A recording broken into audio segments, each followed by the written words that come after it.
Hi viewers, welcome to Bharani kitchen.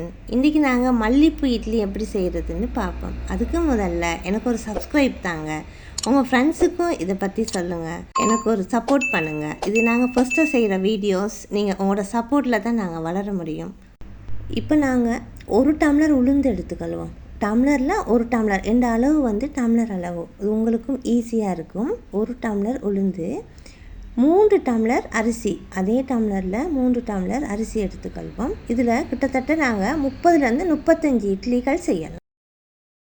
இப்போ இதை நாங்கள் நல்லா கழுவின பிறகு அரிசியை வேறையாக உளுந்த வேறையாக 8 மணி நேரம் ஊற வச்சு கொள்வோம். அதுக்கு பிறகு தனித்தனியாக அரைச்சி நல்லா மிக்ஸ் பண்ணிக்கொள்வோம். மிக்ஸ் பண்ணி 12 மணி நேரம் புளிக்க வச்சு கொள்வோம். இப்போ பாருங்கள், மாவு புளிச்சு நல்லா வந்திருக்குது. இது தான் இட்லியோட பதம். இதில் நாங்கள் தண்ணி கலக்கக்கூடாது. புளிச்ச பிறகு நாங்கள் இட்லி செய்யும் போது உப்பு மட்டும் சேர்த்துக்கொள்ளணும். இப்போ நாங்கள் உப்பு சேர்த்துருக்குறோம்.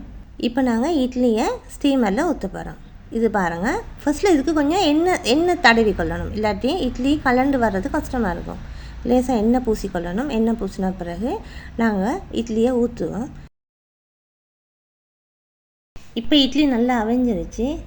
இப்போ பாருங்கள், இட்லி நல்லா அவிஞ்சு நல்லா வெந்து வந்திருக்குது. இதை நாங்கள் இப்போ ஒன்றொண்டா கொஞ்சம் சூடு ஆறின பிறகு கலட்டிக்கொள்வோம். இதில் என்ன டிப்ஸ்ன்னு கேட்டால், இட்லி அவிஞ்ச பிறகு லைட்டாக நாங்கள் தண்ணி தெளிச்சிட்டு தான் கலட்டணும். அப்போ தான் இட்லிகள் அழகாக மல்லிகைப்பூ மாதிரி கலண்டு வரும், இல்லாட்டி உடைய சான்ஸ் இருக்குது. ஓகே ஃப்ரெண்ட்ஸ், மல்லிப்பூ இட்லி ரெடி ஆயிடுச்சு. இதை நாங்கள் சைவ அசைவ கறிகளோட விரும்பி சாப்பிட்லாம்.